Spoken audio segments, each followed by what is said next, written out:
আপনারা যারা সারাদিন রাত 24 ঘন্টা বা যে কোনো সময় মেসেঞ্জারে চ্যাটিং করতেছেন, এখন আপনি যখন একজনের সাথে মেসেঞ্জারে চ্যাটিং করেন, সেই মেসেঞ্জারে চ্যাটিং করার পরে যে লিস্ট আছে, মানে চ্যাটিংটা আছে, সেই চ্যাটটা কিন্তু মানে চ্যাটিংটা কিন্তু অনেকেই আপনার স্ক্রিনশট দিয়ে তারপরে অনেক খারাপ কাজে ব্যবহার করে। এখন আপনি আপনার মেসেঞ্জার থেকে এমন একটি চ্যাটিং করে নিতে পারবেন যে সেটিংসটা করে নিলে আর মেসেঞ্জারে কেউ আপনার স্ক্রিনশট নিতে পারবে না। সেই সেটিংসটা কিভাবে করবেন চলুন আমরা দেখে আসি। আর প্রথমেই বলে রাখি, আপনি যদি আমার এই চ্যানেলে নতুন হয়ে থাকেন তাহলে অবশ্যই চ্যানেলটাকে সাবস্ক্রাইব করে দিবেন। যাই হোক, আমরা চলে যাব মেসেঞ্জারে।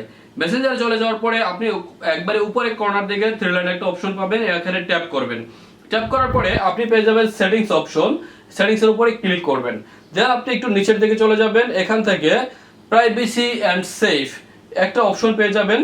প্রাইভেসি অ্যান্ড সেভ এটার উপরে ট্যাপ করবেন। দেন আপনি এখান থেকে সেভ ওয়েবসাইট ব্রাউজিং এটার উপরে ট্যাপ করবেন। দেন এই অপশনটাকে আপনি এখান থেকে অফ করে দিবেন। দেন আপনি ব্যাকে চলে যান এবং আপনি এখান থেকে ইনটু এনক্রিপ্ট চ্যাট এটার উপরে ট্যাপ করবেন। দেন এখান থেকে সিকিউরিটি অ্যালার্টস একটা অপশন পেয়ে যাবেন, এটার উপরে ট্যাপ করবেন। যখন আপনি সিকিউরিটি অ্যালার্ট উপরে ট্যাপ করবেন, তারপরে ম্যানেজ সিকিউরিটি অ্যালার্টস এখানে ট্যাপ করবেন। এখানে দুইটা অপশন আছে, দুইটা যদি আপনার অন করা থাকে তাহলে আপনি দুইটাই অপশনই অফ করে দিবেন। এভাবে যদি আপনি আপনার ফোন থেকে সেটিং দুটো করে নেন, তাহলে কিন্তু আপনি মেসেঞ্জারে যতই চ্যাটিং করেন সেগুলো কিন্তু কেউ এখন থেকে আর স্ক্রিনশট দিয়ে রাখতে পারবে না। এরকম নিত্য নতুন ভিডিও পেতে অবশ্যই চ্যানেলটাকে সাবস্ক্রাইব করে রাখবেন।